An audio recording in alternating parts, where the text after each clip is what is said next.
Minu nimi on Kersti Saar ettevõtluse ja innovatsiooni sihtasutusest. Minuga koos on siin Aire ja Anu. Anu ja Aire on siis need kodutoetuse haldjad, kes siis aitavad toetuse taotlemisel nii info, nõu ja jõuga kui vaja ja hiljem ka väljamaksetel abistavad, nii et nemad siis tegelevad kodutoetusega. Mõne sõnaga siis taotlusvoorust. Taotlusvooru eelarve on 2,6 miljonit eurot. Voor on avatud meil 8. septembrist kuni 20. oktoobrini. 20. oktoober kell 23:59 on siis see viimane aeg, millal saab taotlusi esitada. Selleks, et siis taotlust esitada, siis kindlasti tuleks meie kodulehele tutvuda tingimustega ja siis lisada taotluse juurde kõik vajaminevad dokumendid. Et sellel aastal on toetuse taotlemine natukene teistmoodi, et see on läbi e-toetuskeskkonna, mis on siis Riigi Tugiteenuste Keskuse pool hallatav keskkond. Et ma hiljem näitan ka siis selle keskkonna taotlemise abistavat juhendmaterjali, mis on tegelikult üleval ka meie kodulehel, et ma usun, et kui te nüüd seal näpuga järgi ajate, siis saate selle taotluse väga ilusti ja lihtsa vaevaga ära esitada. Määrust on natukene muudetud selles osas, et tõstetud on toetuse summat, ehk siis esmakordne toetuse taotlemise puhul on siis toetussumma 12 000 eurot ja teistkordne 6 000 eurot. Ja teistkordseks siis loetakse toetuse saajat, kes on saanud antud määruse alusel toetust varasemalt, et antud määrus jõustus 26. november 2019, ehk siis sellest ajast alates, kes on nagu ühe korra toetust saanud, siis teistkordselt saab toetust taotleda 6 000 eurot. Kui nüüd on nii, et varasemalt, näiteks 2010 on toetust taodeldud ja saadud, ja nüüd siis soovitakse uuesti taotleda, siis nüüd me loeme selle esmakordseks taotlejaks ja võimalik siis 12 000 eurot taotleda. Teistkordse taotlemise eelduseks on siis see, et eelmine toetus peab olema kasutatud, tegevused ellu viidud tähtaegselt ja esitatud ka siis toetuse kasutamise lõpparuanne. Et kui nüüd on siis selle määruse alusel, ehk siis alates 2019 saadud juba 2 korda toetust, siis 3. korda enam ei ole võimalik toetust taotleda. Ja toetuse summa on siis tegevuste maksumus kokku. Näiteks kui esmakordne taotleja soovib osta eluruumi, mis maksab 50 000 eurot, siis toetust saab taotleda 12 000 eurot ja ülejäänud on siis toetuse saaja oma finantseering, kas või laenu kaasabil või on siis kogutud raha. Kui nüüd soovitakse näiteks eluruumi renoveerida ja see tegevuste maksumus on siis 7500 eurot, siis toetuse taotluse summa saab olla 7500 eurot. Et kui siis tööde maksumus on näiteks 15 000 eurot, on toetuse taotlemine ikkagi siis 12 000 eurot. Ja kaasomandi puhul siis vastavalt kaasomandi suurusele. Näiteks kui maja on kaasomandis, aga seal on sisuliselt 3 korterit, millest üks kuulub siis toetuse taotlejale ja soovitakse näiteks siis oma korterit vannituba renoveerida, siis saab toetust taotleda 100%, aga kui siis selle maja puhul soovitakse näiteks fassaadi soojustada, siis läheb vastavalt kaasomandi osale. Ja tegevused tuleb siis ellu viia 2 aasta jooksul taotluse rahuldamise otsusest. Võimalus on ka siis, et saab tähtaega pikendada, aga selleks siis tuleb siis vastav avaldus esitada, kui hakkab see 2-aastane periood lõppema. Ja mille jaoks siis saab toetust taotleda? Meil on 2 sihtotstarvet. Üks on siis eluruumi ehitamisega seonduv sihtotstarve. Et ehitamise all me peame siis silmas leibkonna ehk siis pereomandis oleva eluruumi renoveerimist, ümberehitamist, laiendamist või siis uue eluaseme püstitamist või tehnosüsteemide rajamist, näiteks veemajja toomine, küttesüsteemi ehitamine. elektrisüsteemi asendamine, vahetamine ja ehitusega seonduvaid tegevusi saab teha siis ainult siis kas siis taotleja või tema kuni 15-aastase lapse omandis olevas eluruumis. Et toetusega ei saa korda teha kellegi teise omandis olevat eluruumi, noh näiteks kui elatakse vanavanemate majas ja siis soovitakse seda korda teha, et ja kahjuks nii ei saa, et ikkagi see peab siis kuuluma siis taotlejale või taotlejatele või siis nende kuni 15-aastase lapsele. Ja eluaseme püstitamise korral kindlasti peab väga põhjalikult läbi mõtlema kõik oma tegevused, sest toetuse eesmärk on elamistingimuste parandamine ja püstitatav eluase peab 2 aastaga saama valmis ikkagi selliselt, et sinna saab elama asuda. Et toetuse summa on 12 000 eurot ja selle summaga nii-öelda maja vundamendist siseviimistluseni kindlasti valmis ei tee. Et kindlasti tuleb perel siis väga hinnata neid võimalusi, et kas on piisavalt oma vahendit, et siis see püstitatav eluase 2 aastaga teha selliselt valmis, et sinna saab sisse elama minna. Töid võib siis ise kas siis teha, ehitada või siis tellida ettevõttelt. Et kui nüüd toetuse saaja teeb töid ise, siis tema töötasu ei ole toetatav, et sellisel juhul on siis toetatav need ehitusmaterjalid. Töid jälle ei või tellida siis nii-öelda toetuse saajaga seotud ettevõttelt või siis ka ehitusmaterjali osta siis toetuse saajaga seotud ettevõttelt. Saab kombineerida, näiteks akende vahetamine või akende paigaldamine on siis ettevõtte poolt, aga ülejäänud tegevused siis teeb toetuse saaja enda poolt, et kõiki neid asju saab siis kombineerida. Ja kui siis see summa, tegevuste summa on rohkem kui 12 000, siis kindlasti siis tuleb toetuse saajal leida oma finantseering, et need siis tegevused ellu viia. Et töid jah ei saa tellida siis eraisikult, et kui te teate küll, et naabrimees on kuldsete kätega, oskab väga hästi teha, aga ta on ikkagi eraisik, siis eraisikuga töövõtulepinguid, arvedaktid, et need ei ole aktsepteeritavad, nii et siis on hüvitatav ainult siis ehitusmaterjalide kulu. Ja teine sihtotstarve on eluruumi soetamine.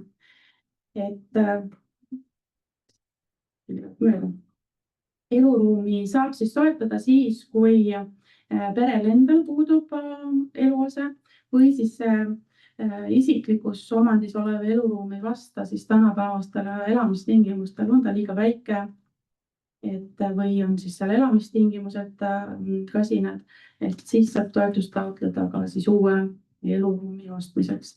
Et see soovitav eluruum peab kindlasti parandama pere elamistingimusi ja kogu pere peab sinna hiljem ka elama asuma.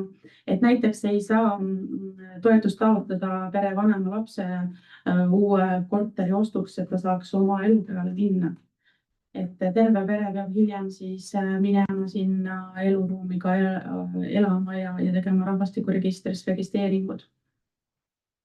Et kui nüüd sa soovitav eluruum vajab vähesel määral renoveerimist, et siis on see igal juhul aktsepteeritav, et alati need ostud tuleb siis enne kooskõlastada, kui minnakse notarisse ja osta ei saa siis leibkonna liikmetelt ega lähisugulastelt. Ja mida me siis toetame ja mida mitte? Toetusega saab siis osta ühekordseid tööriistu, on need siis pintslid, liivapaberid, teibid, sanitaartehnika, kraanikauss, segisti, soojaveepoiler, valgustid, lühtrid, tööriistarent, ehitusmaterjalide transport on toetatav, kui see siis sisaldab ehitusmaterjalide arvel. Et kui see nüüd on eraldi, siis ei toetata. Näiteks kui K-Raudtees ostetakse ehitusmaterjalid ja seal materjalide arvel on ka transport, siis on see toetatav. Aga kui on nii, et K-Raudteest on ehitusmaterjalid ja transporti pakub mingi teine ettevõte, siis kahjuks see ei ole toetatav, sest me ei saa kuidagi kokku viia, kas see transport on just nende materjalidega seotud või mitte. Ja mida me ei toeta, on siis korduvkasutatavad tööriistad, on see siis akutrellid, kruvikiirajad, mis iganes tööriistad, toreduslikud esemed, mullivannid, tünnisaunad. kodumasinad, hästi palju küsitakse, kas pliidid, elektripliidid on toetatavad, pesumasinad, kuivatid, siis elektriradiaatorid, neid me ei toeta. mööbel ei ole siis abikõlblik, mis iganes, on see siis diivan või köögimööbel. Küll aga kui nüüd on mööbel selline, et seal on kraanikauss koos kapiga ehk siis valam koos kapiga, et seal ongi nii-öelda komplektis koos, siis see on toetatav, aga eraldi valamkapp ei ole toetatav. Siis sisustuselemendid, kardinapuud, peeglid, liitumistasud, on see mis iganes elektri, veevärgi liitumistasud, siis notaritasud ostmise korral, riigilõivud ehitusloa jaoks, kui on vaja, siis need ei ole toetatavad. kes on meie jaoks taotleja? Taotlejaks on siis seaduslik vanem, et kui nüüd leibkonnas on 2 vanemat, siis esitavad nad taotluse ühiselt. Et ei ole oluline, kas ollakse abielus, vabaabielus, kas lapsed on ühised või mõni laps varasemast kooselus. Et kui peres on 2 vanemat, siis mõlemad on meie jaoks taotlejad. Mõlema maksuandmete tõend tuleb esitada, mõlema andmete taotlusele ka märkida. Et üks siis nii-öelda allkirjastab taotluse ja teine lisab siis volituse kaasa, et see volikirja näidis on meie kodulehel üleval. Kui nüüd ollakse üksikvanem, siis esitatakse taotlus üksinda. Peres peab kasvama siis vähemalt 3 last vanuses kuni 19 kaasa arvatud. Ja see on siis taotluse esitamise hetkel, et kui nüüd näiteks taotlus esitatakse 14. oktoobril ja vanim laps saab 20-aastaseks 1. detsembril, siis me võtame ikkagi arvesse taotluse esitamise aja, et ja leibkonna eelneva kalendriaasta maksustatav tulu ühe leibkonna liikme kohta ühes kuus ei tohi olla rohkem kui 550 eurot.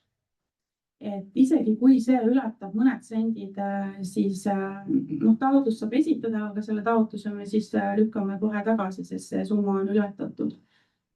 Et näiteks kui peres on taotluse esitamise hetkel 3 last, aga 2024. aastal oli 2 last, siis leibkonna liikmeteks loetakse ikkagi need 3 last ja siis see maksustatav tulusumma jagatakse siis taotluse esitamise hetkel olevate liikmete arvuga, nii et arvesse läheb siis 3 last.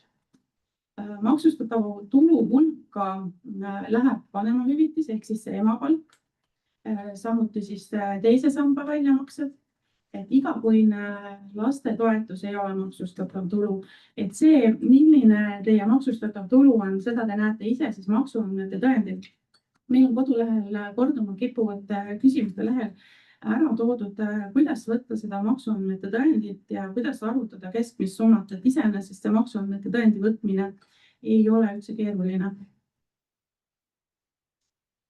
Leibkonna omandis ei tohi olla mitu eluruumi, et eluruumina kvalifitseerub, tähendab, et antud eluasemel on võimalik aastaringselt elada ja seal on toimivad tehnosüsteemid ja see on nii-öelda elatav eluase. Et lisakinnisvaraks me ei loe mitte eluruumina kvalifitseeruvat omandit, ehk siis on see mingisugune lagunenud talumaja, mingi korter, kus on ikkagi väga vaja kapitaalremonti, et siis ei loeta seda eluruumiks. Kui nüüd on näiteks kinnistusraamatust, me näeme, et taotlejal või tema kuni 15-aastase lapse omandis on mitu ja taotleja hinnangul üks on siis elamiskõlbmatu, siis tuleb esitada taotlusega koos fotod, mis kinnitaks, et siis üks omand on elamiskõlbmatu, sest kinnistusraamatus on näha ainult omandid, aga seda omandi seisukorda või millises seisus see vara on, et seda ei ole näha, nii et juba siis, kui te teate, et teil on mitu omandit ja üks on elamiskõlbmatu, siis saab ilusti taotlusega lisada kaasa fotod ja mingi selgitava teksti, et üks on siis elamiskõlbmatu.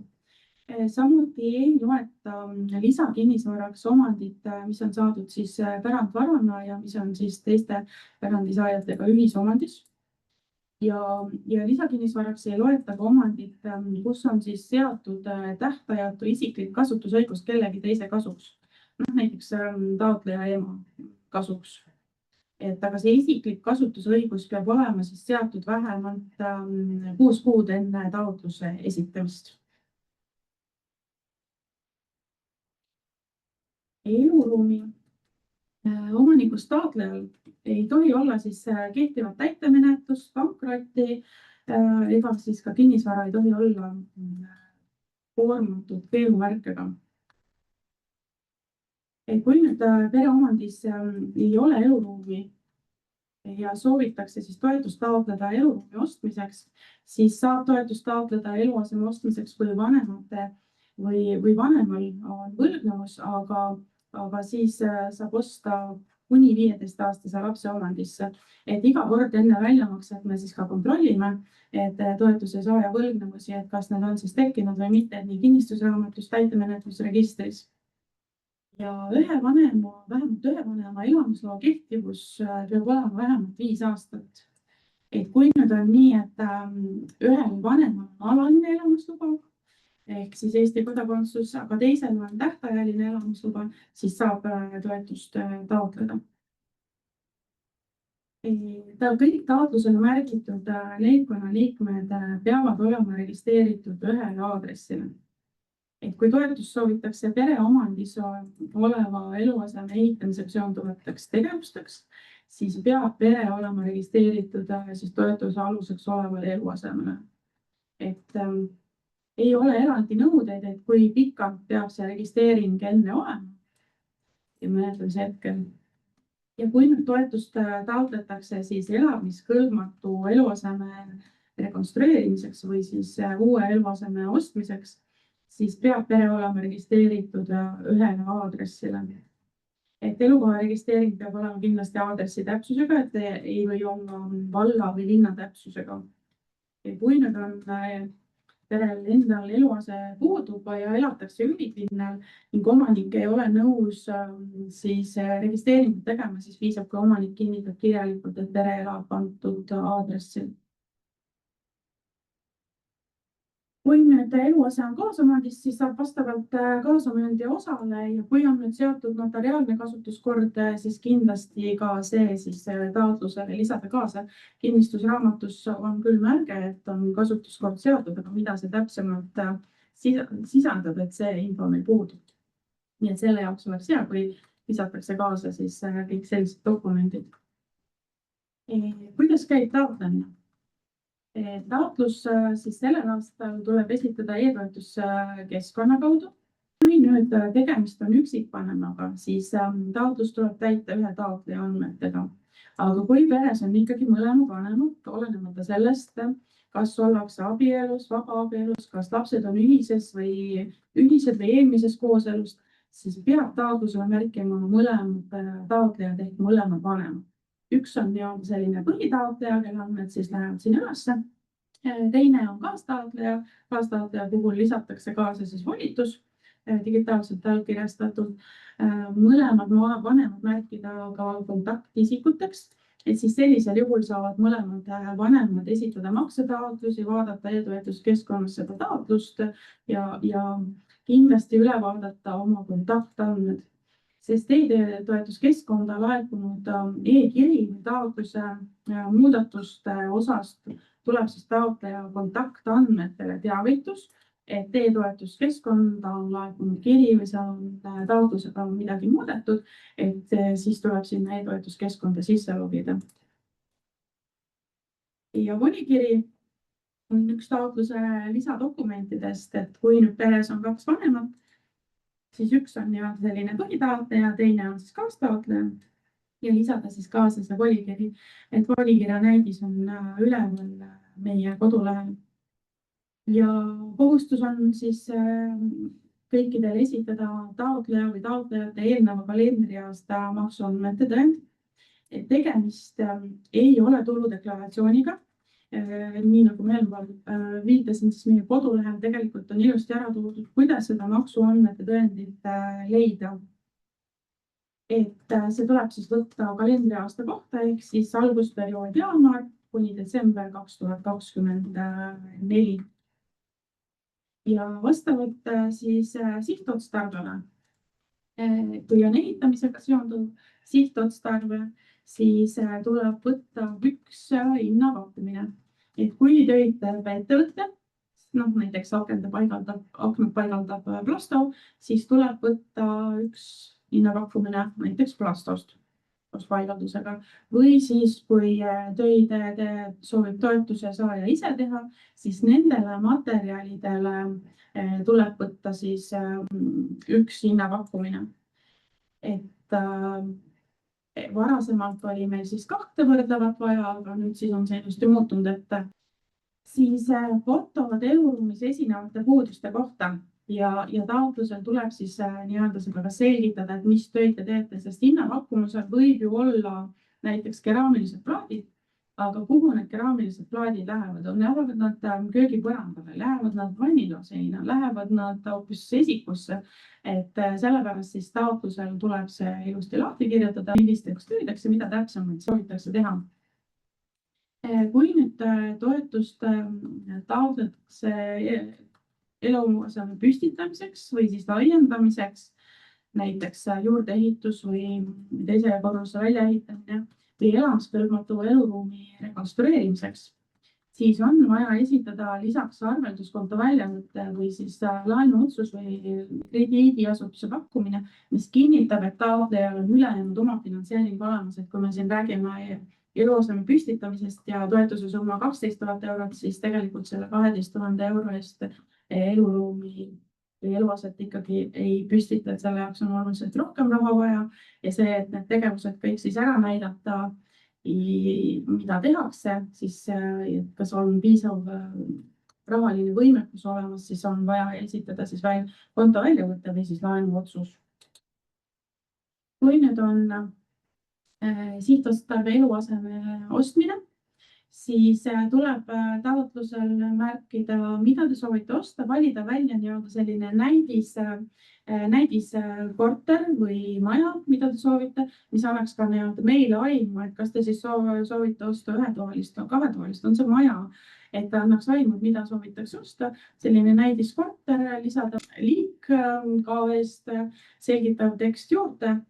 Ja kui nüüd on perel siis enda eluruum, isiklik eluase, aga see on piisavalt väike või ei ole nii-öelda elamiskõlblik ja soovitakse uut osta, siis tuleb lisada taotlusele juurde ka fotod siis isiklikust eluruumist, mis annab siis meile ka aimu, et see eluruum on meil väike või elamistingimused väga halvad.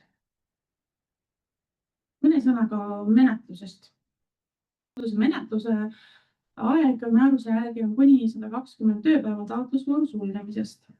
Et mis seal salata, et see menetluse aeg sõltub hästi palju sellest, kui palju tuleb meile taotlusi ja eelkõige ka sellest, et kui palju tuleb puudustega taotlusi, sest puudustega taotlus tähendab seda, et see on mitu korda edasi-tagasi pendeldamine, et kas need dokumendid tulevad ja puuduste tähtaja andmine ja kõik see, et mida vähem on puudustega taotlusi, seda kiiremini see menetlus ka läheb. Kui nüüd ja oluline on ka võib-olla see uuesti ära rääkida, et kõik see suhtlus käib siis e-toetuskeskkonna kaudu, et sealt siis esitatakse taotleja esitab taotluse. Kui on nüüd puudused, siis saadame meie seal e-toetuskeskkonna kaudu, postkasti kaudu e-kirja, et on sellised ja sellised puudused, taotlus on saadetud tagasi korrigeerimiseks. Ja siis saate need puudused ära likvideerida ja taotluse siis uuesti esitada. Kui nüüd kõik taotlused on siis läbi ära menetletud, puudused likvideeritud, siis vajadusel teeme ka paikvaatlust. Vajadusel ka siis üksikvanemate puhul küsime kohalikust omavalitsusest hinnangut leibkonna liikmelisuse kohta. Et kui see nüüd kohaliku omavalitsuse hinnangul erineb, siis taotlejal poolt märgitud taotlusele siis leibkonna liikmete arvust, siis me palume seda taotlust muuta või palume selgitusi juurde. Kõik korrektselt esitatud taotluste osas tehakse siis pingerida ja pingereast siis kõrgema hinnetega taotlused saavad rahastuse. Et pingerida tekib taotluse hindamise juhendi alusel toodud hinnetest, milleks on siis laste arv, maksuandmete tõendil olev summa ja plaanitud tööde tegevus. Et see hindamise juhend on siis samamoodi üleval meie kodulehel. Ja kui nüüd on siis taotlus rahastatakse, siis või vahendite puudumise tõttu mitte rahastatakse, siis kõik need otsused saadetakse siis e-toetuskeskkonda. Võib-olla mõne kiire sõnaga ka toetuse väljamaksmisest. Et sinnamaani on teil veel aega, esialgu on vaja taotlus esitada ja siis hiljem selgub, et kas siis see taotlus rahastatakse või mitte. Et üldjuhul tegelikult on olnud nii, et alati on meil taotlusi tulnud rohkem, kui on siis meie eelarve. Nii et kõik taotlusi ei pruugi siis ka rahastada, vaid see tekibki siis selle pingerea alusel. Ja toetuse väljamaksmine siis täpselt samamoodi käib e-toetuskeskkonna kaudu, et see toetuse saamine ei tähenda seda, et see raha kantakse teie kontole, vaid et selleks, et seda raha kasutada, siis tuleb teha siis maksetaotlusi. Et ehitusega seonduva tegevuste korral tuleks 5 päeva enne tegevustega alustamist saata siis e-toetuskeskkonna postkasti teada, et te soovite tegevustega alustada.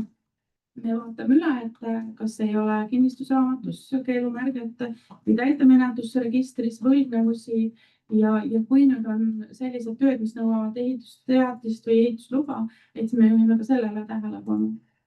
Et maksetaotlused ja suhtlus kõik siis e-toetus keskkonna kaudu, et ehitusteatist või ehitusluba ei ole vaja nüüd lihtsamate tööde korral, näiteks mingi siseruumide renoveerimine või akende vahetamine. Aga tegelikult, kui nüüd on juba fassaadi soojustamine või pannakse maasoojuspump, siis need tööd peaksid eeldama ikkagi juba ehitusteatist, et kindlasti siis kohaliku omavalitsusega üle konsulteerida, soovitame seda teha alati kirjalikult, saata kiri, et kas ära loetada, et teete need ja need tööd, et kas nendeks töödeks on ehitusteatist või ehitusluba vaja. Et üldjuhul kõik see, mis on fassaadiga seotud, on see fassaadi soojustamine, sest fassaadi parameetrid muutuvad, katuse vahetamine, kui pannakse mingi teine katusekate. Et see oleneb ka kindlasti kohalikust omavalitsusest hästi palju, et kes nõuab ehitusteatist ja kes mitte. Aga alati sellised tegevused soovitaks siis kirjalikult siis üle küsida.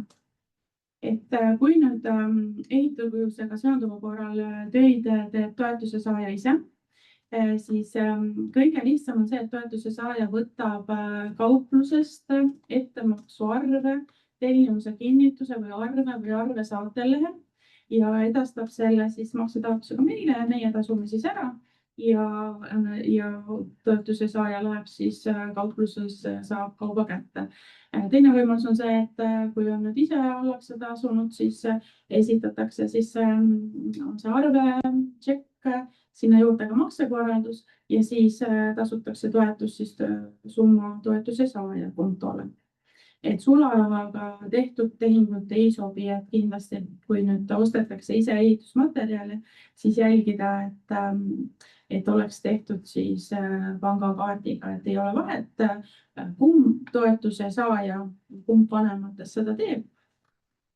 Minimaalne väljamakse summa on 500 €.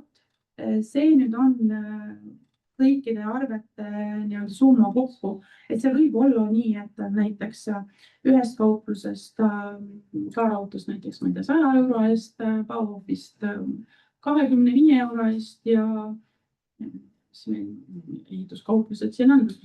Et kõik see kokku on siis, peab olema vähemalt 500 €. Ostmise korral tahan rõhutada seda, et kui see toetuse taotlus rahuldatakse, siis ei tähenda seda, et võib kohe minna notarisse ja täpselt sellesama eluaseme ära osta, mille jaoks te siis toetuse taotlusel seal märkisite või panite lingi. Et alati tuleb siis see ost enne meiega kooskõlastada. ei soovita sõlmida mingisuguseid kokkuleppeid juba praegust siis ostjaga, sest et taotluse esitamise hetkel ei hinda, et kas see nüüd eluase on täpselt selline, mis võiks teile sobida või mitte. Kui see toetus eraldatakse, siis me nagu vaatame sinna juba rohkem, vaatame, et see ei oleks teie lähisugulase omandis. Nii et alati siis ost enne on ikkagi meiega kooskõlastada. Ja kui nüüd on nii, et me anname kooskõlastuse ja lähete notarisse, siis notarit kindlasti teavitada, et see summa tuleb siis lasterikaste perede toetusest. Ja kui nüüd notar soovib saada siis kinnituskirja, et me selle toetuse välja maksame, siis selleks siis samamoodi e-toetuskeskkonna postkasti kaudu saata kiri, et te soovite siis notar soovib kinnituskirja, siis me saadame selle kinnituskirja. Kui nüüd on vaja muuta tegevusi, toetust taotleti katuse vahetamiseks, aga hoopis soovite vannituba renoveerida, siis tuleb kõik sellised tegevused meiega enne kooskõlastada, samamoodi saata siis e-toetuskeskkonna postkasti kaudu siis see teade, et mida te soovite siis hoopis teha ja me vaatame siis üle ja loodame, et anname siis nõusoleku. Nüüd ei pea kooskõlastama selliseid asju, et näiteks kui te toetuse taotlusel võtsite materjalid näiteks kaarautost, aga nüüd soovite hoopis osta ehitusmaterjale Bauhofist, siis selliseid asju nagu ei pea kooskõlastama. Et ehitusmaterjale te võite osta üle Eesti erinevatest kauplustest, mitte siis eraisiku käest. Ja see peab olema siis ikkagi tegutsev ettevõte ja mitte toetuse saajale kuuluv. Kui nüüd kõik tegevused on ellu viidud, toetus välja makstud, siis esitada lõpuaruanne ja sellega saategi siis nautida oma head ja uhket ja ilusat kodu, korda tehtud kodu. On siis seda juhendmaterjali. Kodulehel on meil väga hea taotluse esitamise juhendmaterjal. Siin on lausa puust ja punaselt ära tehtud, kuhu sisse logida, mida vajutada, kuidas alustada taotlust, kuidas seda täita, mis siinpool on siis ära pandud ka näpunäited, kuidas mingisuguseid lahtreid täita. Nii et ma usun, et sellest on päris palju abi ja saate ilusti sellega siis taotluse esitatud. Et aga võib-olla siis mina omalt poolt lõpetan ja annan siis sõna Annule ja Airele, kes saavad siis võib-olla kohe vastata need küsimused, mis meil tulid seal Google'i vormisega. Ja kui on siis aega, siis vaatame siin ka üle, et jooksvalt mina üritan chatis küsimustele vastata järgemööda ja teeksin seda jätkuvalt edasi, aga Aire, võib-olla siis sina räägid need. Ja ma võtan siis need küsimused ette, mis tulid selle infotunni juurde. Me oleme siin osad küsimused ka nii-öelda kokku pannud, sest sisu on enam-vähem samasugune, et kui ma loen ette mitu küsimust, siis vastus võib olla sama. Esimene küsimus, mis on tulnud, et tere, lahutatud 3 lapse isast, müügil on kaasomandis olev maja, elan seal, sest kuna majal on hüpoteek, siis uut laenu ei anta. Kas saan taotleda toetust, et võtta korter hüpoteegiga ja loobuda maja omandiõigusest? Ostmine on põhjendatud sellisel juhul, kui perel ei ole eluaset või see eluase on ebapiisav. Et praegusel juhul, ehkki see maja on kaasomandis, ma saan aru, et ta ise elab seal ka sees, et siis selle korteri ostmine praegusel hetkel veel ei ole põhjendatud, et korteri ost ei paranda tema elamistingimusi. Siis tervist, hetkel on pooleli meie maja ehitus, seal me sees hetkel ei ela, meil on 5-liikmeline pere, 3 last ja maksustatava tulu piirmäär on 550 € ühe leibkonnaliikme kohta kuus. kui arvutatud maksustatav tulu ületab toetuse piirmäära, siis taotlust ei rahuldata. Et kui meie pere maksustatav tulu on suurem kui 550 €, siis ilmselt ei ole meil mõtet isegi antud toetust taotleda. Kahjuks mitte jah, sellepärast et see 550 on nüüd täpne summa ja isegi kui ta ületab kas või 1 euro võrra seda piirmäära, et siis ta ei vasta enam taotlejale esitatud nõuetele ja me ei saa seda taotlust töösse võtta. Mis tingimused on, kolmas küsimus, mis tingimused on oma kodu ostmisel? Kui ma ei saa laenu, kas võib osta toetuse raha eest ka krundi, millel on vana maja, mida hakata renoveerima või uut peale ehitama? Kas elektri liitumisleping peab olema? Kodu ostmisel me toetame ikkagi sellise eluaseme ostu, mille saab kohe kasutusele võtta, mis on elamiskõlblik ja ruumiliselt perele piisav. Krundi ostu me ei toeta, sest ainult krundi ostmisega te tegelikult oma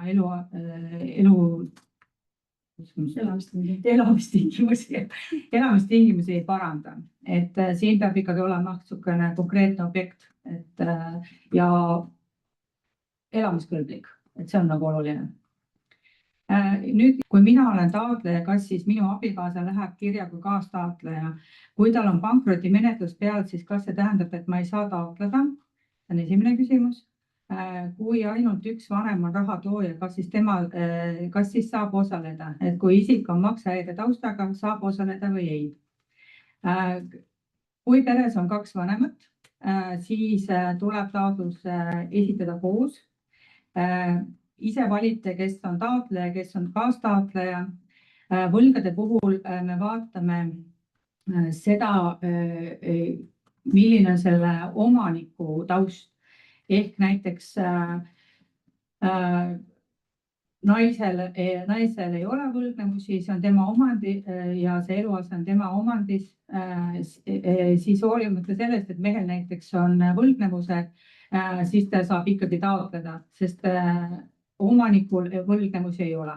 Küsimus, kas toetus saab taotleda ka sellisel juhul, kui lapsel on kinnisvara teises maakonnas, aga alaline elukoht mujal? Siin jääb natuke segaseks, et kas siis lisaks olemasolevale eluruumile on ka veel täiendav kinnisvara. Kui toetuse taotlejal on kinnisvara ja laps on kuni 15-aastane ja tema omandis on ka veel omakorda kinnisvara, siis sõltub, millises seisukorras see kinnisvara on, et kas ta on elamiskõlblik, kas ta on ruumiliselt piisav, et kui ta seda on ja laps on 15-aastane, siis me loeme selle lisakinnisvaraks. Et see sissekirjutus, siin nagu ei mängi rolli. Siis järgmine küsimus. Kui on soov taotleda raha kehvas seisus vannitoa ja WC remondiks, aga sealjuures on need 2 erinevat ruumi ning soov vahelt sein lõhkuda ja teha üheks ruumiks ehk vannitoaks, siis mida järgima peaks? Vallavalitsuse ehitusspetsialist ütles, et ehitusteatist selleks vaja pole ning piisab vaid ühistu teavitamisest. Samuti küsimus selle kohta, kas võib küsida toetust 2 asja tarvis, korteris vanade nõukaegsete akende vahetamiseks ning ka vannitoa WC remondiks. Taotleda võib erinevate tegevuste jaoks, et maksimaalne toetuse summa on 12 000 € ja selle eest te võite teha siis vahetada aknad, teha vannitoas remonti, teha tubades remonti, et selles mõttes siin ei ole piiratud sellega, et te saate ainult üheks tööks. Ja samamoodi võib ka nii-öelda kombineerida seda, et osa töid teeb ettevõte, osa töid teete ise. Just. Kersti ennem juba ütles ka, et taotlemise hetkel meid nagu uuri seda, et kas selle jaoks on vaja ehitusteatist või luba või mingeid kooskõlastusi, et sellega tuleb tegeleda ikka alles siis, kui see toetus on eraldatud ja soovite teda reaalselt kasutama hakata. Milline on aruandlus, kui toetus on määratud ja tööd on teostatud? Lõpparuanne ja fotod tuleb siis esitada peale tööde lõppu ja projekti valmimist. Nüüd alates sellest aastast siis selles e-toetuskeskkonnas, kui meid kuulab mõni 22–24 toetuse saaja, et siis tema peab esitama meile lõpparuande, selle vormi te leiate meie kodulehelt kaelas, et kodutoetus 22–24 sealt aruanne tööde teostamise kohta pluss siis fotod.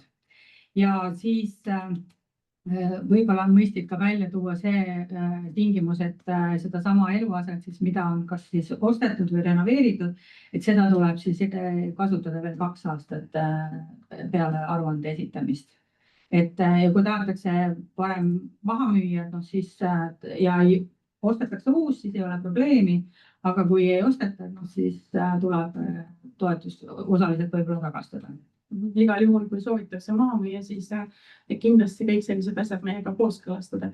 Ehk siis kui tekib mingisuguseid tõrkeid, mis iganes asju, siis alati meiega ühendust võtta ja me katsume siis leida mingeid lahendusi.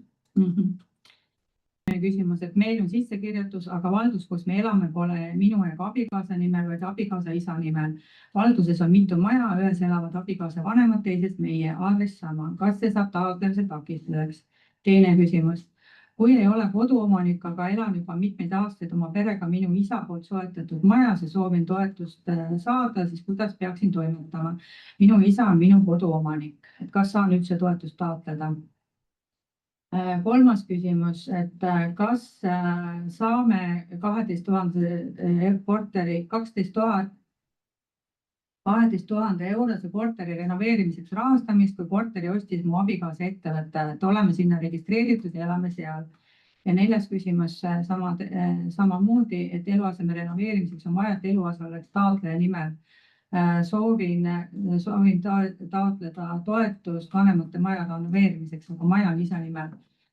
Nagu Kersti juba siin tingimuste juures ütles ka, et toetust saab kasutada toetuse taotleja või tema kuni 15-aastase lapse omandis oleva eluruumi renoveerimiseks. Et kui see eluruum kuulub vanematele, vanaemale, firmale, on üürihind, et siis kahjuks seda toetust kasutada ei saa. Tuleb ikka ainult enda omandit renoveerida, sest et muidu juhtub see, et te teate see, kus te elate, mingi üürikorter või on see kellegi sugulase vanavanemate oma, teete korda, lähevad suusad risti, teid tõstetakse seal korterist välja ja te ei saagi seda kasutada, nii et ikka ainult enda omandit saab renoveerida. Järgmine küsimus, et kui eluasemele on sisse kirjutatud veel inimesi lisaks oma perele, kuid nad ei kuulu taotleja leibkonda, siis kas see on lubatud ja saab taotlust teha ilma neid arvestamata?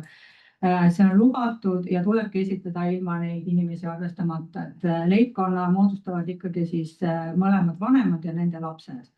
Et kui seal samas majas, korteris elab ka näiteks vanaema, tädi, kes iganes õepoeg, et siis teda ei saa sinna taotlusele märkida, aga taotleda te saate. Järgmine küsimus. Siin on nüüd järgmine küsimus on natukene niisugune keerukam, et mul on selline tunne, et see inimene peaks meie poole pöörduma niimoodi personaalselt, et kas helistama või saatma meile emaili. Sest tere, kui ma olen korra kodu renoveerimiseks toetuse saanud, aga kahjuks sain ma väga petta ja tänaseks on mu kodu veel halvemas korras kui enne. Ja olen leidnud endale uued ehitajad, kes on nõus, et maksan 3 osas, et kui sain toetuse 10 000 eurot, palju mul on võimalik uuesti toetust saada. Siis ma saan praegu vastata ainult sellele osale, et te saate teist korda taotleda ja maksimaalne toetuse summa saab olla 6 000 eurot. Aga kui on mingi mure selle eelmise toetusega ja nende ehitajatega, siis võib meile korra teada anda, et siis me saame täpsemalt juba vaadata ja nõu anda võib-olla. Et elan uue elanikuna Rakvere linnas ja mul on kokku 4 last. 2 neist elavad minu juures, tähendab 2 last on sisse kirjutatud minu juurde ja 2 last on kokkuleppeliselt jäänud nende isa koju sisse kirjutatud.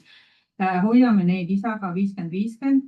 1 laps käib isa elukohajärgses koolis, kõige vanem laps käib Tallinnas ülikoolis, siis kas ma saan taotleda toetust Rakveres asuva eluruumi renoveerimiseks. Ja teine osa sellest küsimusest, et mulle pärandati korter Tartumaal, et olen ainuomanik, aga seal oleks vaja remonti teha. kas maakodule, mis on mulle ja mu 4 lapsele oluline koht, on võimalik suurperetoetust taotleda, et olukord on seal päris halb. Siin on nüüd 2 täiesti erinevat küsimust. Ka tingimustes ennem ütlesime, et leibkonna moodustavad vanem ja tema lapsed ja rahvastikuregistri andmed peavad olema kõik ühel aadressil. Ehk selleks, et te saaksite taotleda, peaksid need lapsed, kõik need 4 last olema siis teiega samal aadressil, mida nad praegu ei ole. Ehk nagu te ei vasta hetkel nõuetele. Jah, sest 50-50 päris vist ei saa olla, sest kui laps käib koolis, siis ta eeldab seda, et ikkagi laps käib eeldatavasti 5 päeva nädalas. Ja registreering on siis seal eeldatavasti, kus ta koolis käib. Just. Ja siis selle maakodu renoveerimise kohta, et renoveerida saab olemasolevat eluruumi või siis ka mingid, ütleme, et teil on mingi väike eluruum, tahategi teises kohas mingit, kas või seda sama korterit renoveerida, aga see tähendab seda, et te peaksite sellesse renoveeritavasse korterisse ka elama minema. Et teie küsimusest ei tule nagu välja, et te tahate sinna kolida, pigem nagu see selline nii-öelda suvekodu või maakodu, et selle renoveerimist me tegelikult ei toeta. Ehk siis toetuse eesmärk on elamistingimuste parandamine ja selle elamistingimuste parandamine, kus ta nii-öelda alaliselt ka elate, ehk siis rohkem kogu aeg toimetada. Just.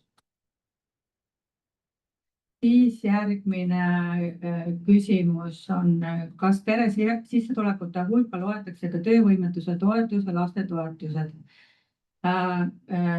Sissetuleku arvestusse läheb kõik maksustatav tulu ehk mille pealt te maksate tulumaksu. Ma jään praegu vastuse võlgu selle töövõimetuse osas, et kas see on maksustatav.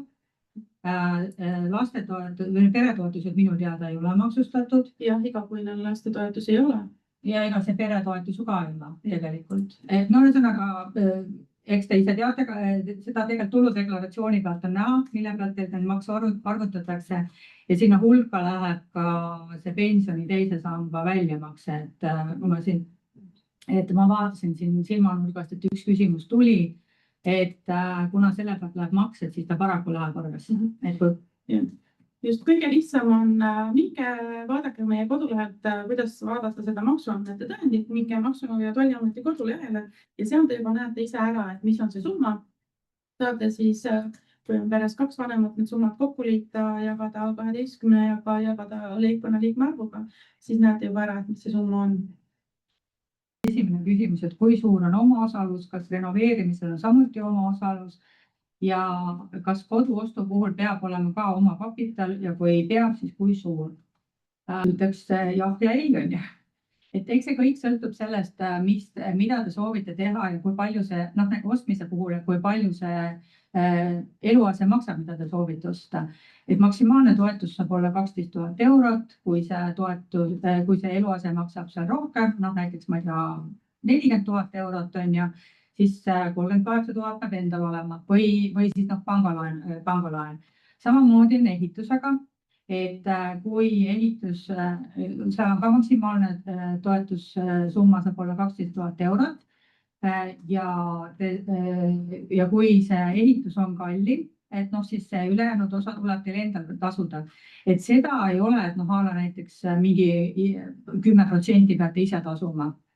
Aga näiteks, et küttesüsteem maksab 10 000 eurot, et teie peate sealt nüüd ise mingi 1000 eurot maksma ja toetus saab 9, et see ei ole. Kui ta jääb selle 12 000 sisse, siis nagu oma finantseeringut vaja ei ole.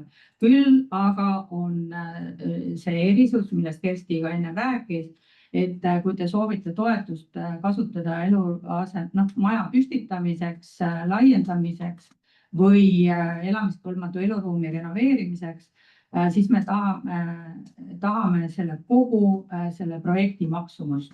Ehk teil peab olema nägemus, palju see maja ehitamine või ümberehitamine teile kokku maksma läheb ja siis on vaja täiendava dokumendina esitada meile juba kinnitus, et teil on olemas see puuduolev osa, et näiteks maja ehitus maksab 200 000, esitate meile selle kalkulatsiooni, et umbes nii ta läheb maksma toetus on 12 000, et siis see omafinantseering 188, et noh, see siis peab teil olema kuskil meile nagu tõendada.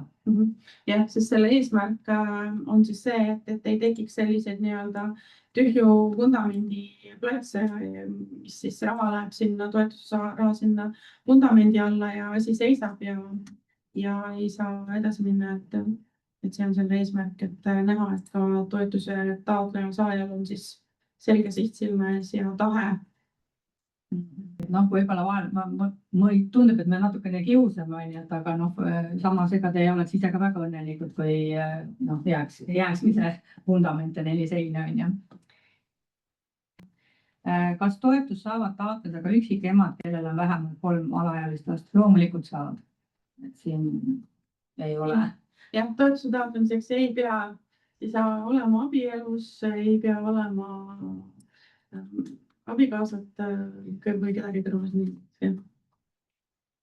Nii, siis on 2 küsimust seotud töödega, et kas ma saan ka ise ehitust teostada ilma, et oleks FIE ja kas on piirangud töid teostavatele eraisikule, ettevõttele, ise ei oska, aga näiteks naabrimees on hea ehitusmees ja kui renoveerimistöid teostab eraisik, kas makstav töörahu kuulub ka toetuse hulka? Töid te saate tellida kas ettevõttelt või FIE-lt või võite ka ise ehitada. Eraisikult töid tellida ei ole lubatud, et kui naabrimees on kuldsete kätega ja tuleb appi teile, no siis tema tööraha te peate kahjuks omast taskust leidma, et seda nagu toetusega maksta ei saa ja samuti ei saa ka iseendale palka maksta. Teie puhul võib-olla ka seda märkida, et kui te tellite FIE-lt tööd, siis te saategi tellida temalt ainult tööd. Ehitusmaterjalid ei peate ise ostma, et FIE-lt materjalid osta ei ole lubatud.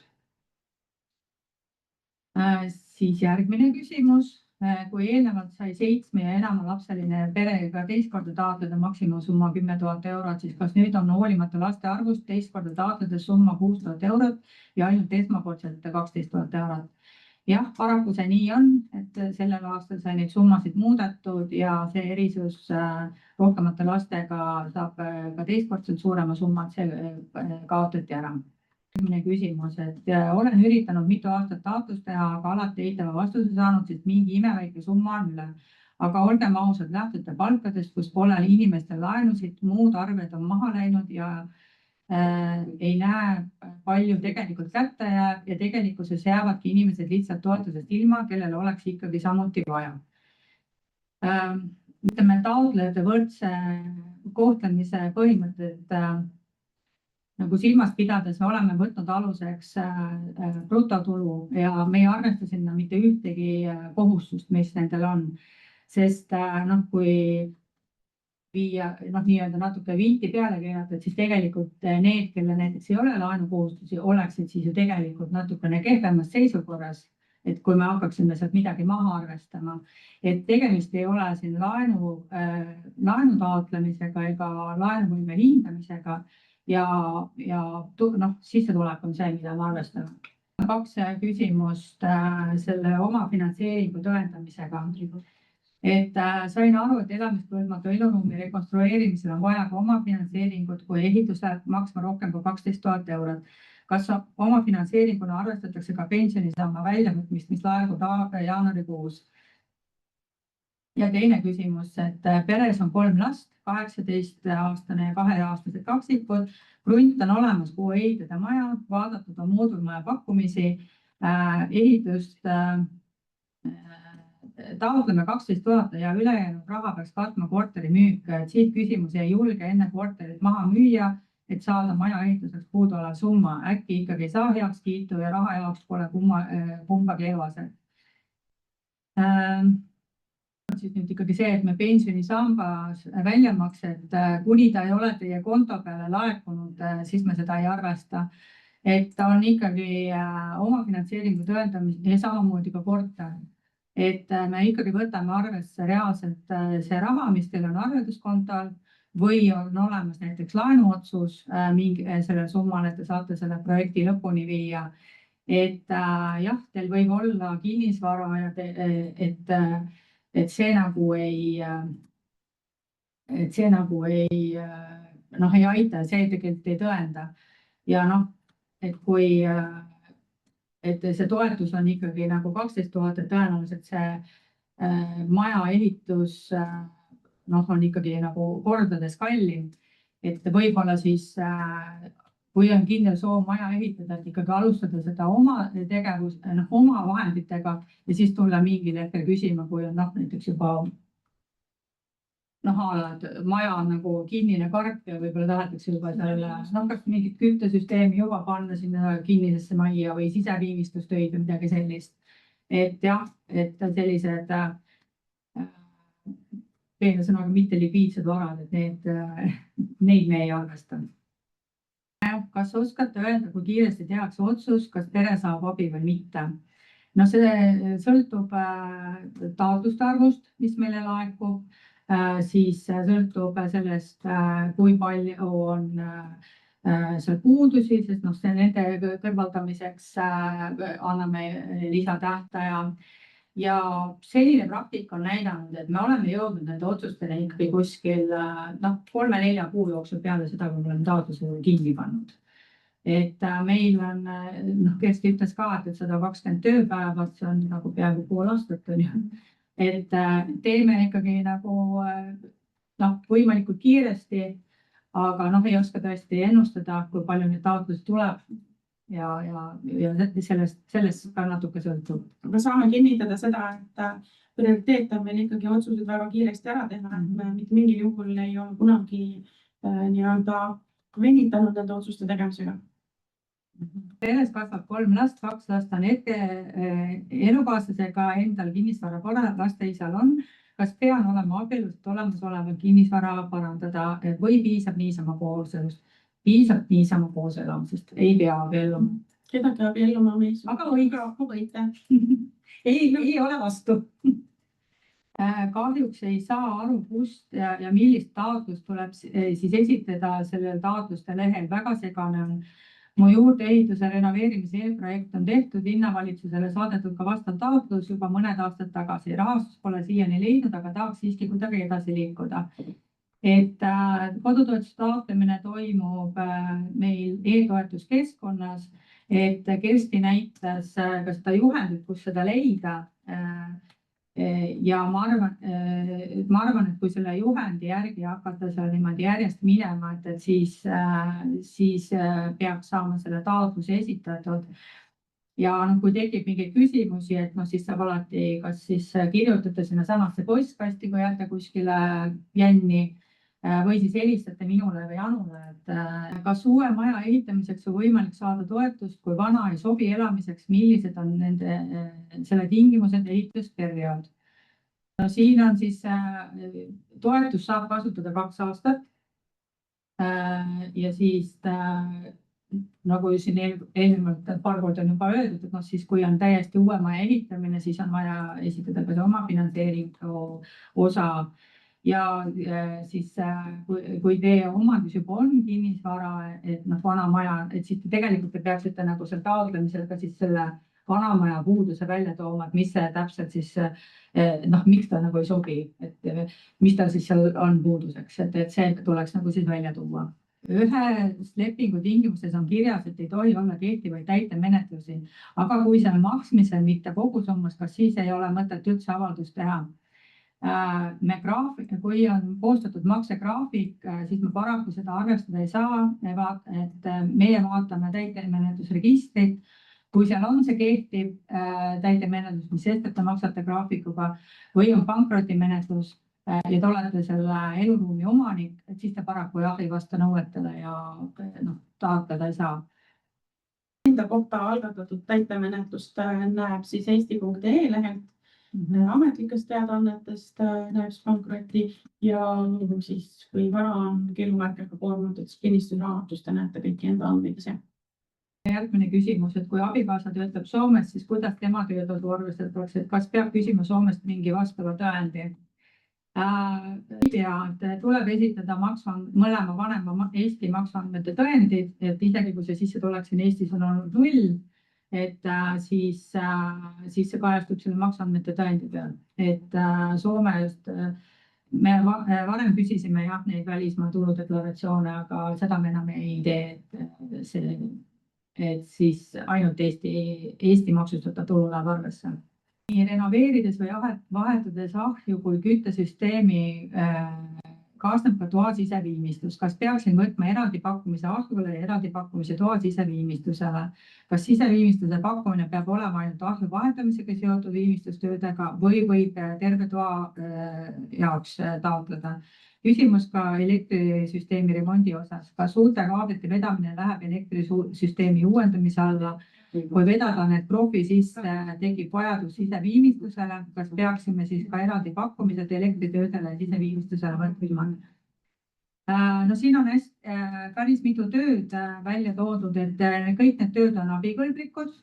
Ma ütleks niimoodi, et seda siseviimistlust võib nagu komplekteerida, et kui te panete või ehitate uue ahju ja teete korda elektrisüsteemi niimoodi, et peate need kaablid mööda seina ja tahate nad siis ära peita sinna seina sisse, et kõik see siseviimistlus ühe asjana, et kui te teete ise töid, siis peate lihtsalt natukene arvestama, et mis ehitusmaterjal teil vaja on ja siis saate ehitusmaterjali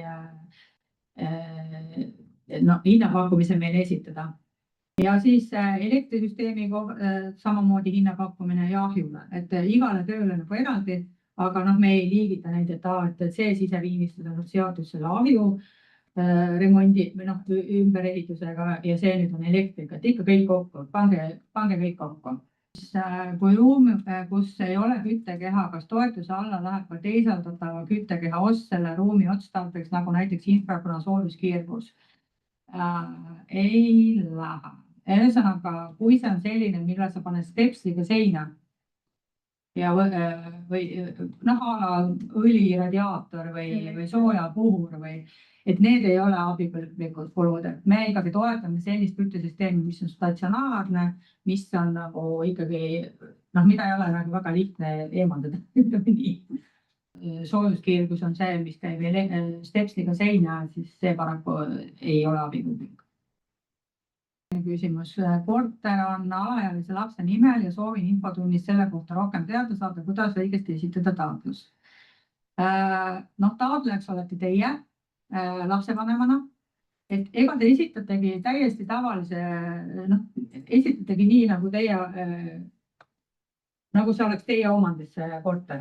Lihtsalt me kontrolli käigus vaatame, et kas see eluruum, mida te soovite renoveerida, kuulub kas teile või teie kuni 15-aastase lapse omandisse ja kui see nii on, et siis saate nagu taotluse esitada. Et need dokumendid, et siin ei ole nagu mingit erisust tegelikult, et kelle omandis korter tegelikult on ju? Jah, leibkonna omandis. Et leibkonna omandis, et siis täitsa tavalisel viisil esitage see taotlus, et ei ole mingit erisust. Isegi kui see eluase kuulub, ma ei tea, näiteks 10-aastase lapse omandisse, siis taotlejaks olete ikkagi teie lapse omandis. Just. Pere küsimus on selline, et kui pere omab kodu, aga kodu vajaks uuendust kuuri remondi näol, siis parandada oleks vaja kaevuvee ja joogi kvaliteeti ehk uuendada kaevu ja filtreid. Kas need kvalifitseeruvad toetuse taotlemiseks? Jah, mõlemad eesmärgid on abikõlblikud. Et saate mõlema töö jaoks taotleda. Küsimus, et kui naisterahvas abiellus 25. aasta teisel poolel, kooselamine algas 25. aasta alguses ja 24 aasta oli leibkonna ainuke vanem, siis kas loetakse abikaasa 24. aasta saadud maksustatav tulu? Millised dokumendid pean taotlejana esitama? Kui peres on taotlemise hetkel 2 vanemat, siis tuleb taotlus esitada koos. See, kas see mees oli seal eelmisel aastal, tuli 2 kuud tagasi, see hetkel ei loe, et kui te olete abielus, millal te abiellusite, ka see ei loe.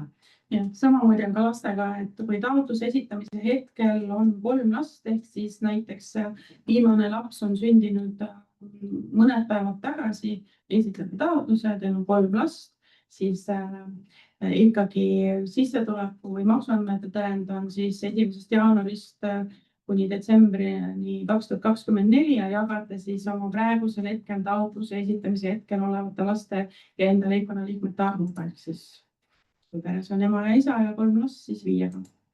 Siin 2 küsimust ka, et soov on kinnistul olevat suvilat laiendada ja elamiskõlblikuks muuta, et sinna sisse kolida. Hetkel on siin sisse kirjutatud ei ole, sisse kirjutada ei saa, kuna elamiskõlblatu elamud kinnistul ei paikne. Taotleja omandis on hetkel korter, kus pere sees elab. Kas on mingi võimalus taotlemiseks? Ja teine küsimus samalt taotlejal on eelmises suhtes korteriomandi ostuks võetud pangalaen ja korter on 50% taotleja omandis. Seal ise sees ei ela juba 7 aastat. Kas on mingi võimalus toetuse taotlemiseks sellises olukorras? No siin see esimene küsimus on nüüd selline, et või vastus sellele on selline, et kas, milline see omandis olev korter on? Et kas selle suvila renoveerimine on üldse nagu põhjendatud. Et kui teil on näiteks omandis 4-toaline kõigi mugavustega korter, vist Vene ajal nii oli, et teil on nagu heas seisukorras või võime piirsutada, et tapeedi värv võib olla õige, aga kui on ikkagi elamiskõlblik 4-toaline korter, et siis tegelikult selle suvila ehitamine ei ole nagu väga põhjendatud. Et see sõltub sellest olemasolevast ja täpselt samamoodi on ka tegelikult see kaasomandis olev korteri küsimus, et see 50%, siin peab jälle seda korterit ennast vaatama, et ma ei saa sellele küsimusele, ma ei saa vastata, et ta takistab. Aga ma ei saa ka öelda, et jah, et me ei arvesta seda. Mõistlik oleks sellised küsimused helistada Annule ja Airele ja siis selgitada täpsemalt ja siis saab vastata. Just. Siis on järgmine küsimus, et punkt taotleja, kaastaotleja või peres kasvava 15-aastase lapse omandis ei ole rohkem kui 1 eluruum. Kui taotleva pere omandis on ka elamu kõrval olev kinnistu koos elumajaga, mis tegelikult ei ole elamiskõlblik, kas saab seda kuidagi elamiskõlbmatuks tunnistada? Majas on ilmselt pamm, pole proove võetud, veetorud on peale eelmise omaniku väljakolimist lõhkenud, kanalisatsiooni ei ole, vesi tuleks torude otsa tegemisel kaevust, elektrijuhtmestik oli oma aja ära jäänud ja nii edasi. Selles mõttes, et kuidas seda protsessi, et nagu tunnistada elamiskõlbmatuks, et seda protsessi mina ei tea. Et seda võib-olla tuleks ehitusspetsialisti käest küsida, aga kui te soovite toetuse taotluse esitada ja siis teil on selline elamiskõlbmatus, siis me oleme küsinud infot juurde fotode näol, et kui me ikkagi sealt fotode ja teie info põhjal tuvastame ära, et tegemist ongi elamiskõlbmatuga, siis neid on palju, et siis meie jaoks sellest piisab, et ei ole vaja, et on mingisugune ehituriregistrist on umbes maha arvatud või ma ei tea, kuidas nad seda seal teevad. Et seda protsessi ma ei tea, aga kui te meile nagu fotode ja muu info näol muu dokumentide näol suudate ära tõendada, et tegemist on elamiskõlbmatu majaga, siis me seda nagu ei arvesta. Pere on selline olukord, kus abikaasa töötas eelmisel aastal Soomes, oli ka sinna sisse kirjutatud, mina elan lastega Eestis ja lapsed on Eestisse sisse kirjutatud. Kas saan toetust taotleda üksi? Ei saa. Kui peres on 2 vanemat, siis tuleb taotlus esitada ühiselt ja esitada mõlema vanema maksuandmete tõendid. Soome tuludeklaratsiooni ei ole vaja esitada, küll aga peate olema nagu registreeritud ühte eluruumi. Ehk see abikaasa, kes on praegu Soomes, ma ei tea, kas ta praegu on, aga sest küsimus on siin nagu minevikus, et kõikide leibkonnaliikmete aadress peab olema sama.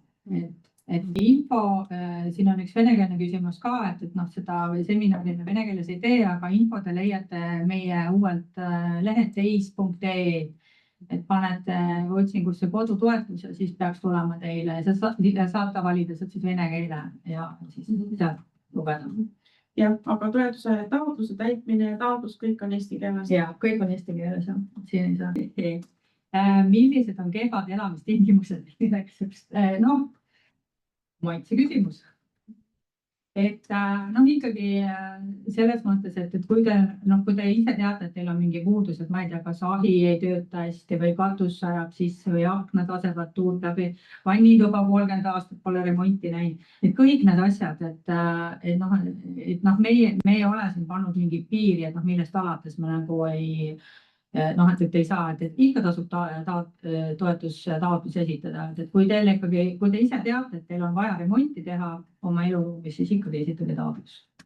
Üks küsimus, meil on suur ruumikitsikus ja selle leevendamiseks on mõte eluruumiks välja ehitada maja külge ehitatud garaaži pealne tuba.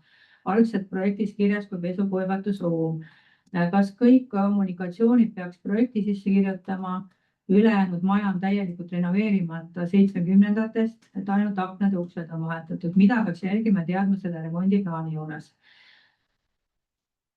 Noh, ma arvan, et taotlemise mõttes on kõige tähtsam see, et te teete enda jaoks selgeks, mida te tahate teha. Ja mis töid on vaja teha, mis materjali sinna läheb. Noh, näiteks kui teete ise töid ja tahate toetust ainult materjalideks. Et meie ütleb, teie peate sinna tuppa tegema selle, te ise teete endale sellise üldise plaani, et mida soovite teha, mis tegevused, mis materjalid ja siis saate taotluse esitada koos hinnapakkumistega. Küsimus on sellesama taotlemisega seotult, et on jäänud hätta, et seal on nagu ehitustegevuste all ei ole nagu renoveerimist, et kas renoveerimiseks ei saagi toetust taotleda, siis tegelikult saab ikkagi renoveerimiseks ka, et minu soovitus on sellele inimesele, kes selle taotlusega hätta jäi, et natuke oodata, et selle peaks saama korda homseks. Et kuna siin ei ole, selle toetuse puhul ei ole tegemist sellega, kes sees see mees, vaid me võtame kõik taotlused vastu, et siis, kui te siin paar päeva ootate ja siis selle taotluse esitate, siis peaks olema see renoveerimise punkt seal sees, et siis saate ilusti ära esitada. Võib-olla isegi käesoleval hetkel on juba lisatud. Võib-olla juba on lisatud, aga ma ei katsunud ütle. Väikse ajavaru. Ja jõudsin kõik küsimused ära vastata. Tubli Võru. Et me oleme ilusti üle aja läinud chatis või selles kätt, ma ei näe, et keegi oleks tõstnud, et võib-olla äkki 5 minutit veel, kui keegi tahab kiiresti küsida, kätt tõsta, saab otse küsida, et see trükkimine vist võtab ka omajagu aega, nii et kui on keegi, andke siin all on käemärk, et Juhul, kui praegu ei tule pähe küsimust küsida või ei julge küsida, siis mina ja Aire ootame teie kõnesid ja e-kirju. Et ma kirjutasin ka siia chati, et selle korteri nagu elektrijuhtmestiku renoveerimine, et selle kohta ma sain nagu kuulda, et seda võib taotleda. Aga selle käigus, mille küsimata, et kui selle käigus nüüd tekivad need parandustööd, et loomulikult freesitakse ja lõhutakse kõik ära, et kas see läheb ka siis sinna arvesse, et kas selle kohta saab vist nagu taastamise koha pealt nagu ka siis nagu raha küsida, et kui seinad kõik ära lõhutakse, et need taastada?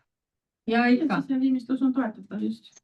Aha, et saab siis nagu seinte ja kõige taastamise pluss elektritöödele siis ka nagu taotleda kokku. Just, aga siis kui taotlete, siis kindlasti nagu hoiate.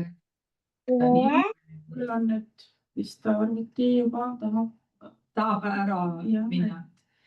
Et ühesõnaga, kui te hakkate tegema seda taotlust, siis pange, et ärge neid siseviimistluse töid ja materjali siis ära unustage.